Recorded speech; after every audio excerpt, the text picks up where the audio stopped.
Hello, everybody. Welcome back to another Friday edition of Be Encouraged with my co host, guest, superstar, Miss Lesley Salmon of Going Gainesville and Salmon Home Realty.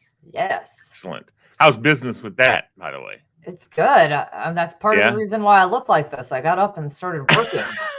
I You didn't look have enough fine. time to get Stop it. ready. Stop it. Stop it. Stop it. You look great.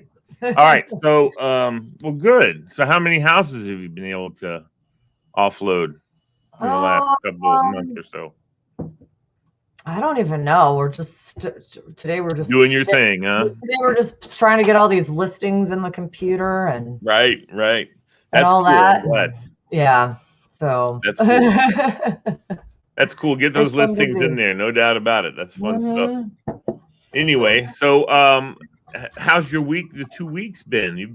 I've missed you a couple weeks I now. know. I'm like, all of a sudden, I'm like, I need to tell them what I've been doing, but I don't even remember. No, no. Okay, so I got a new assistant, which has been Cool. great. Super Awesome. excited about that. And but there's been like training and getting over that hurdle. So that's kind of one of the reasons I've been like so it's like crazy.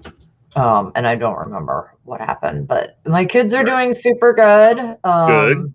That's good. Yeah, stuff with that is going Are they really back in well. school 4 days a week? They could be. Well, But they're still I doing only virtual? have my oldest son is graduated, and Okay, that's right. That's right. Okay. yeah, and then my daughter is in her senior year, and she really enjoyed doing Zoom. Yeah. So she didn't want to go back. So she didn't go back. And then my little son, I didn't put him back because I felt like he didn't do well with change. Mm-hmm. But Mm-hmm. he's actually getting a lot better. It's been one of those times where Yeah, it's weird. it's been really, really hard to have him at home with me while I'm working, Right. but it was necessary to I actually ended up attuning to him, if that makes sense, like emotionally attuning to see like what Sure. he actually needed and what issues that he had had in school previously and like why change was difficult for him. Right, right. And now I think he'd be okay. But Okay. now Got it. we'll be waiting until next week or Right. next year to Next year do to it. do the whole Yeah. thing. Yeah. That's cool Yeah. though. So But he's been yeah. that's good. I'm glad. At least he's, it sounds like he's thriving and having a good time while he's at home and working and stuff like that. So you probably got him on task pretty Yeah. good. Well, honestly, As good as you can. yeah, I could honestly, I mean, I don't know if you have anything in particular to talk about, but that might make a good topic to share this week, which is, he's always been, we talked about this before with me. I don't know if I mentioned it with him, but like, oh, he's borderline ADD and borderline ADD and all this stuff. And and I Mm-hmm. finally No borderline here. and I finally figured out, honestly, I figured out what it was in me, and one of us had ever been disciplined in the way that we needed to be. Yeah, that's a tricky trick. My kids, we really don't discipline them, but we love them constantly on them.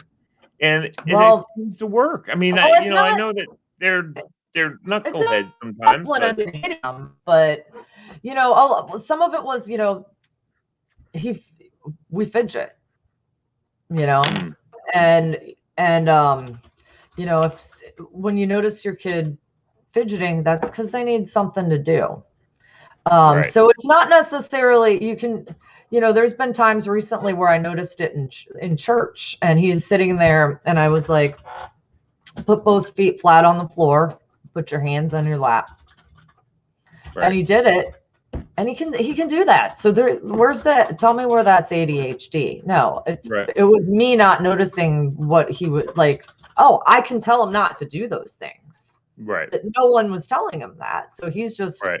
all over the place. And then I think, well, no wonder the teacher was getting irritated. I'm sitting there going, why are you complaining to me every day?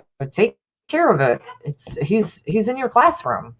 But it's really Right. just us having to work together and figure out what works for him. But we'd sit in church and he'd be looking at me and he's like, Mom, what time is it? Because he wanted church to be over. I'd be like, the time's now. Yeah. Yeah. Sit there with your hands on your lap and your feet on the ground and look the pastor in the eye and connect with them and get the message, But like, I used to be the kind of kid that I was writing notes in the back of church with my friends and laughing and goofing around. And like, again, I don't fault my parents, but all of that is part of it. And in the sense of discipline. And I realized with my son, this was another huge thing. We were at the dinner. So he was talking back to me and I lost it one day. I was like, I've got like the most energy ever. So why am I not using it? And his dad, he's scared to death of his dad in a way, I can always be, I'll tell Dad and he will do whatever I say. So I was like, you know what? Screw this. I can do this too. I was like, I'm channeling my inner dad. I was like, I'm gonna be on you like white on rice this week, boy. I was like, I went off because I was like, you know what? You're not gonna be doing this to me anymore. I said, you're grounded all weekend from your computer. And I was like, you're just gonna stick by my side. Yeah. Anything I do, you're gonna do. And I sat with him and at the dinner table, I was like, those bites are too big. You're not going to take a bite like that. Make smaller bites. And then you try to take another bite. I was like, no, chew your food first. And at first I was like, gosh, I'm really nitpicking him to death. But really it was all the things that I should have been doing all along that I hadn't. Right. And he was doing it. And then we got to a point where he wouldn't look me in the eyes when I was talking to him. And I said, you're going to look at me in the eyes when I talk to you. Right. And he got really uncomfortable with that. Oh, there's Jessica. She's in our live now. Hi, Jessica. And so he was sitting at the dinner table and he was getting uncomfortable because he's not used to having to look somebody directly in the eyes. Of course. And I was like, and he was trying to look at me in the eye, and then he was kind of like moving his hands around, and I took his hands. I said, we'll hold hands on if you keep fidgeting. I was like, there is nothing wrong with you. You do not have ADHD, OD. You don't have anything wrong with you, except that I never took this time to show you how to be present, because nobody ever showed me. Right. And I was like, I took his hands in mine and I was like, we're just going to stare into each other's eyes. I don't care if you feel uncomfortable. And I actually got really emotional. My eyes welled up and he started looking away. I go, why are you looking away? He goes, because you're making me uncomfortable, Mom. And I go, empathy is not about you. Right. It's about me. I'm the one crying. I was like, that shouldn't make you be sad. That should make you, that shouldn't make you feel uncomfortable. That should make you want to console me. That should make you want to be compassionate to me. And it was a huge learning lesson for both of us. Right. Because I realized you don't think that he, the part was that he felt like he was making you cry, and therefore he felt really bad that he was causing you. Even if he did. If he did, who cares? You see somebody crying, and it goes back to that self-entitlement. Yep, it's true. You're worried about how it's making you feel? Who cares? Right. Oh, that bum on the street. We always talk about that bum on the street makes you feel uncomfortable. You're gonna walk by him? No. Right.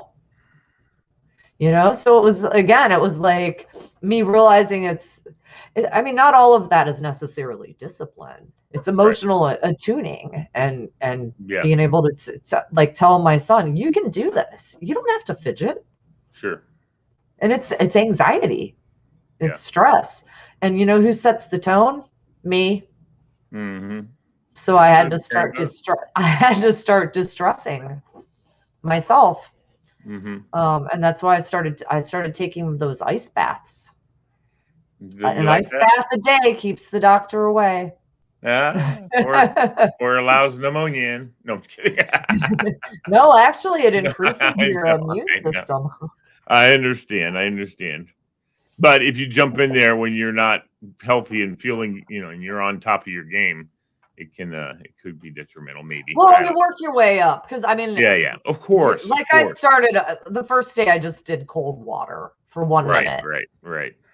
And now I can do like 10 minutes with ice, but I don't. I mean, I don't have like enough ice to make it. What you? Yeah, I mean, it's like by the time I'm done, it's like all melting. But yeah, Kevin Hart, the comedian, does a little YouTube show, or did one. I don't know if he's still doing it, where he does the ice bath with different athletes and he interviews them while they're in the ice bath. He's so funny because when he gets in there, he's just like, oh, trying to get himself into the ice bath. Of course, the athletes, they understand it. I mean, they know that helps their recuperation. It helps after a game, get in that ice bath, man. It's suck it up and get in there because it's going to heal you. You're going to help yourself heal. And people don't understand. Ice is nice. Yeah, it doesn't feel good at first, but it feels good after. That's right. And the heat will only numbs your pain and doesn't fix anything. And so when you don't feel pain's a good thing. People don't understand that pain is your alarm system says stop doing that. Yeah, and I've realized too a lot of stuff with with just doing it. I'm realizing I really don't have the best circulation in my hands, and so I can't put my hands in the ice bath. So that means I have to start doing some more working out, getting get my blood flow back circulating, and so I can. It just makes you be attuned to your own body. Right. Kind of like meditation and all that. My mom and my grandmother, when just a glass of wine will heat your hands up. That's my mom always says. Oh, really? A glass of wine, her hands get hot. Yeah. Oh, so wow. I don't know. My hands are pretty much warm all the time. So that'll put me to sleep. Say, oh my God. Yeah, well, I don't put you to sleep. Well, it puts them to sleep too, but I'm just saying, it's not. I say that they don't drink very much, and when they do, though, she always talks about how her hands get all hot when she has a glass of wine. So maybe you should have a glass of wine while you're doing your ice. I don't know about that. Then I'll go to sleep. I don't fall asleep in the ice bath. Yeah, I hear you. Well, as far as what I want to speak to parents and stuff about the ADHD thing is, I think that it is important as far as I feel like what we have to do is we have to explain why they should do certain things. Yep. So that they understand, because this age group, this generation has grown up with this, and like you said, it's some people call it entitlement. I think there's definitely some of that involved, but it's that they've been taught by their parents even to question authority.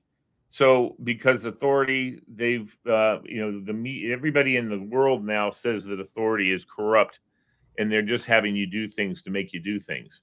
And so they don't understand sometimes why some things you have to do because it's either dangerous or it's proper, or whatever it is that's the reason for it. The value behind it. Thank you. The value behind it, and what the reason for the different rules are. And in most cases, the rules are for a reason. I mean, there's a reason there's a rule in place. And if we didn't have rules, we'd have chaos. Look at Portland. Okay, no, we're not going to go there.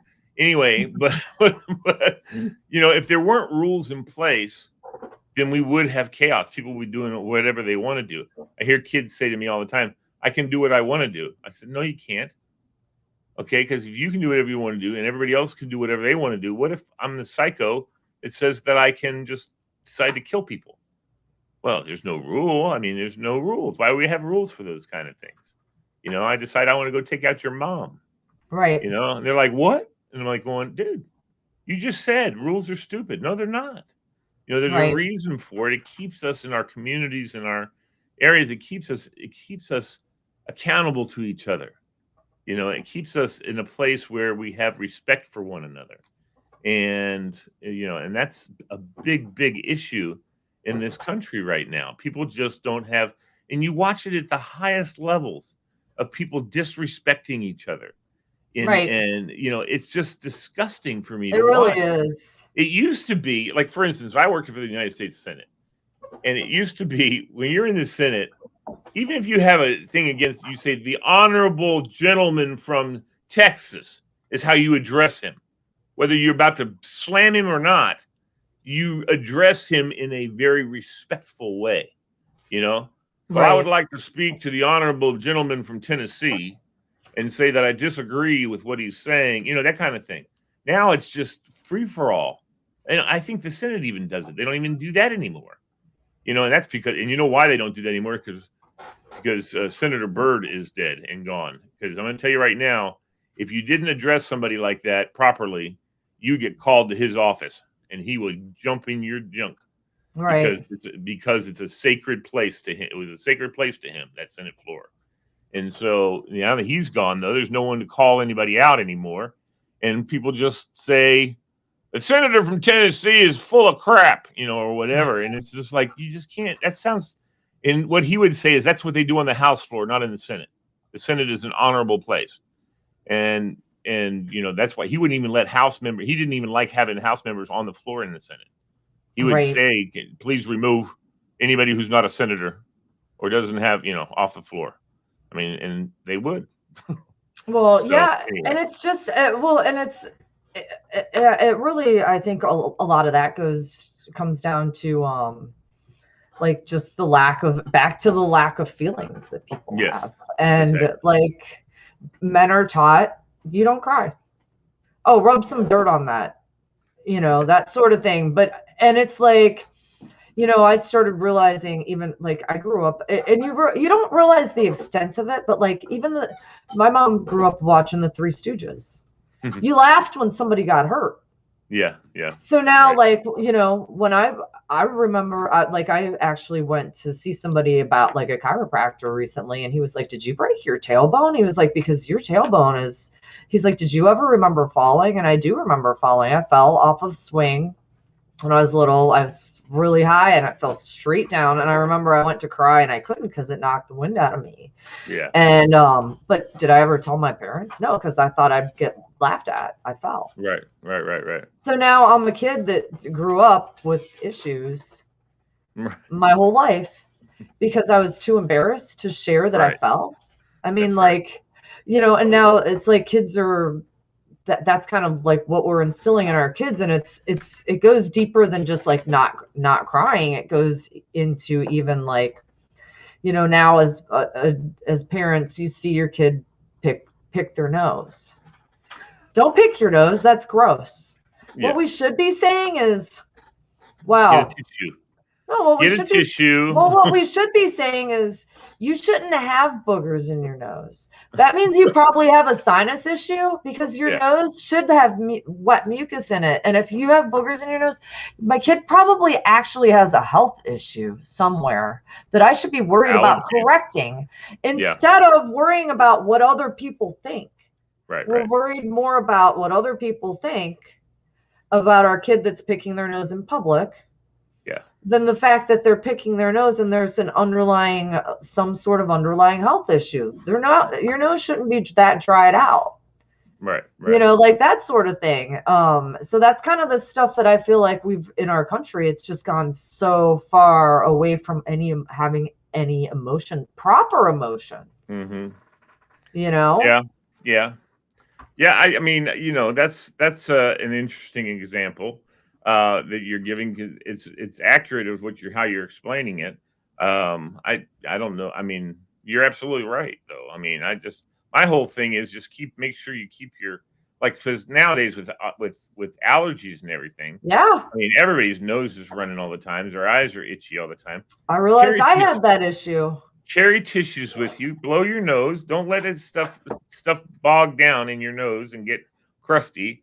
Just blow your nose out. And a lot of it has to do with people aren't out in the sun anymore. I know. The sun's going to dry up your sinuses. And believe this, folks. Talking about COVID, I'm telling you right now that vitamin D fights COVID. Oh yeah, okay? I'm taking those supplements. And so and I am trying to go in the sun more. Have you had your shots, by the way? No. Oh, okay. Are you going to get them? I don't know. No shaming. I'm not shaming you. Nothing like that. I haven't My decided son yet. didn't want to. Well, my son didn't want to, but now it looks like the government's going to start doing passports, and you can't hardly do anything unless you have your vaccination passports. Yeah, I mean, I'm not like I shouldn't holding say it out. like that. I'm not I've holding had out mine, to so protest it or anything. I just yeah. haven't because I haven't. Yeah, no, I get it. I get it. I've had mine because of my health issues that I have. So, kind of one of those things where the doctor said, yes, go get your shots. And I've gotten them. And now, I loved hearing that CDC thing yesterday. You've had your shots. You don't need to wear a mask now. But here's another point, people, we need to make sure, especially with our friends from Salmon Home Realty and our friends from Going Gainesville, y'all, if you go to a restaurant and it says wear a mask unless you're sitting at your table, you have to wear your mask because that's their business. That's their life. That's their home. They can dictate what you can or can't do in their home. Right. It's just like if someone came to your house and you said, I need you to take off your shoes, and they say, I'm not taking my shoes off. Well, then go somewhere else. Right. I mean, you wouldn't say that. You'd say, oh, okay. And you take your shoes off. Right. I mean, I have a friend that wouldn't, but, and so therefore he doesn't come to my house. But, take your shoes off or whatever the rule is, that's their home. They get to dictate that. If you're going to go there, you have to follow their rules. And it's not discriminatory. I mean, if they say you got to be wearing a tuxedo to come in my business, then guess what? I mean, in my opinion, now they kind of start to get into problems with people shaming people because of economically they can't afford a tuxedo or whatever. But ultimately, I think if you have a club or a business and you want to require a dress code, that's your business. Right. And if people, that's your loss for the people who won't come to your business because they don't want to have to wear a certain attire, Right. And anyway, there was a big thing also with Ross Perot, if you remember. He required all of his employees to wear collared shirts and ties. Women had to wear a certain kind of up by their neck blouse, and men couldn't have beards or any facial hair. I mean, there's all kinds of rules that he had, and then people started suing him. And I'm like, dude, you agreed to that when you went to work for him. Right. What's the big deal? I mean, you agreed to that. Why are you all of a sudden Right. It's like saying, my HOA. I hated it once I lived there. So guess what? I moved. Yeah, exactly. And in my case, when I moved into a neighborhood that had an HOA, I ran for president so that we didn't have a bunch of Nazis running the place. Well, that was impossible in mine. Well, I'm just saying, if you became president, it would be. And that's how you do it, is you just get your people behind you and you go and you run for president of the HOA, and guess who gets to make the rules? Right. Pretty much, it's the president of the HOA gets to make the rules.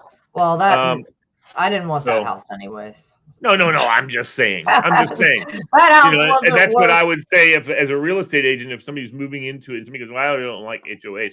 Well, get involved in the HOA. That house wasn't worth the whiskey. There you go. No, that's probably, you mean, so you're saying you had a lot of whiskey to drink to put up with it. Yeah. It's starting to get out of hand. It's starting to get out of hand. Always refer to a good country song. That's right. Anyway. So tell me what's coming up this week for you. This weekend. What are you doing this weekend? I'm going out of town with a friend. I've got baseball games for my my kids.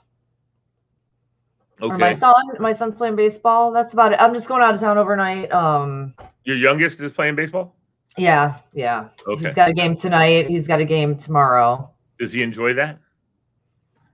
Well, once he gets there, yes.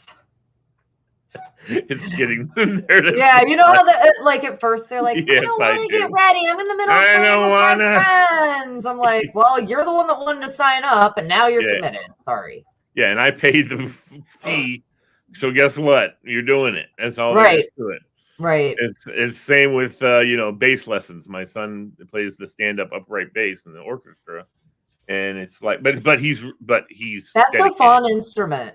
But he's dedicated to it, so it's not like we have to make him. But sometimes, he has a teacher who he knows is awesome, and she plays with some of the biggest symphonic bands or biggest orchestras in the world, and as a fill-in and stuff like that all the time. And so she's really good, and he knows she is, and he knows she's a good teacher, but she's hard on him, you know. And so sometimes he's like going, "Oh, I don't want to do my lesson today," you know. And it's like because he knows he hasn't practiced enough. Even though, I mean, like I said, he's an outstanding player, Right. but I mean, he plays in the Washington area youth symphony orchestra, and so he knows what he's doing, and he's well sought after as far as that's concerned. But she holds him to task, you know, Right. and he's, you know, he gets all grumpy about it. I don't feel that good. My stomach kind of hurts. Yeah, shut up. Go downstairs and you do your lesson, you know.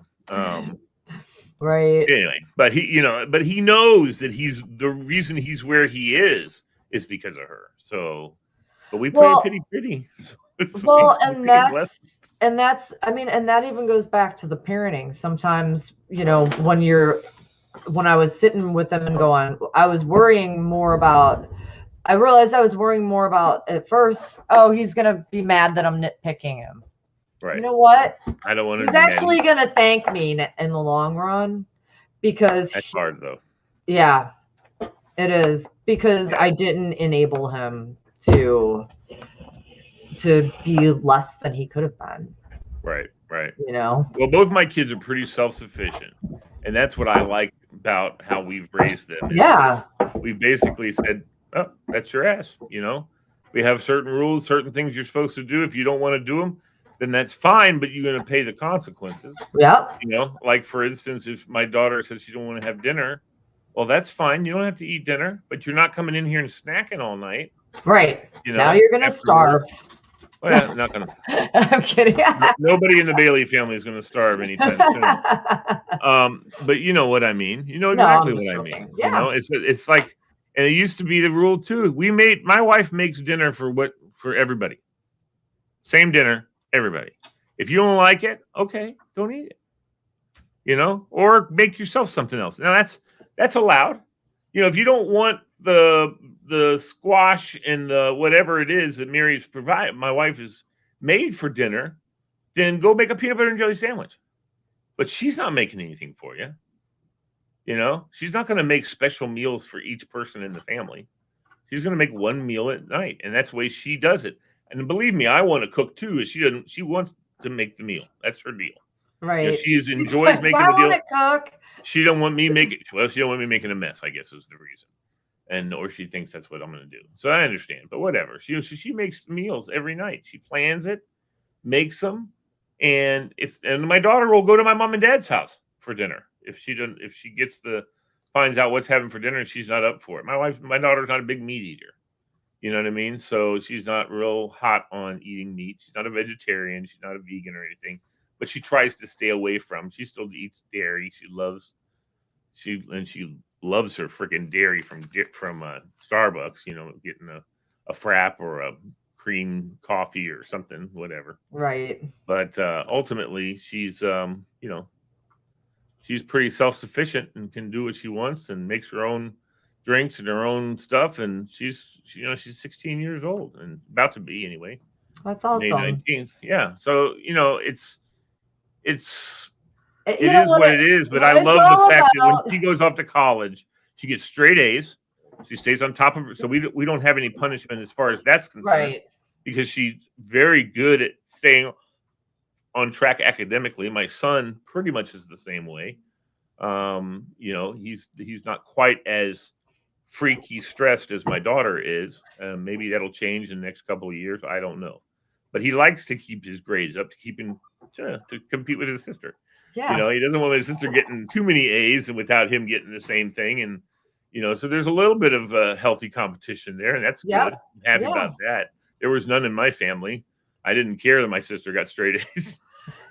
I said, well, I can get straight F's then. No, it's now we know who the black sheep was. No, I was my sister will tell you that I was the favorite. And no matter what she did, straight A's, you're still the favorite. Always, he was just the spoiled baby. I was. I was my mama's boy, you know. And Yeah. and my grandmother's boy. My grandmother just adored me and took such good care of me and everything. And so got a little, That's awesome. Yeah. Anyway, but we're out of time, Miss Yeah. Leslie Coleman. Well, I want you to have a wonderful weekend. You too. Don't get in trouble on your Never, little excursion never. overnight. I'm a good influence on others. On your overnight excursion. No getting in trouble with all that. Just call me the truth. I'm not going to give you what you want. I'm going to give you what you need. Hey, I like to hear that. All right. Have a beautiful, glorious weekend. And you we'll too. see you next Friday if we don't see each other before that. All right. Bye. One of these days, you got to come in here to the studio, kiddo. I was almost getting ready to sign us off. I'm so used to being the one doing it. I'm like, wait a minute, I can sit back. You can sit back, relax, and chill. Yes. You've been watching Be Encouraged. Thank you, everybody. Yes, God bless you. bye.